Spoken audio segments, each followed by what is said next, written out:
ജീവൻ രക്ഷയും ഘോഷിക്കുന്ന വിശുദ്ധാമതായ സ്നേഹായി വിശുദ്ധ ലൂക്കോസ് എവൻഗലീസായി എഴുതിയ സുവിശേഷങ്ങളിൽ നിന്ന്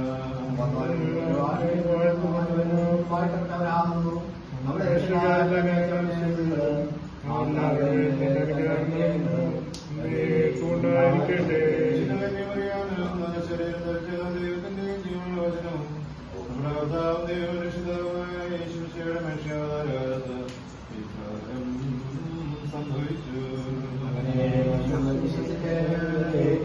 നിങ്ങൾ ഭൂമിയുടെ ഉപ്പാകുന്നു.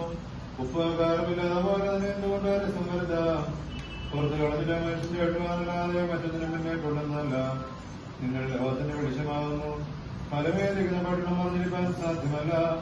വിളക്ക് കത്തിച്ച പറയും കീഴിലല്ല തന്മേലത്തിലെ വെക്കുന്നത്. അപ്പോൾ അത് വഴികൾ എല്ലാവർക്കും പ്രകാശിക്കുന്നു. അങ്ങനെ തന്നെ മനുഷ്യൻ നല്ല പ്രവർത്തനം കണ്ട്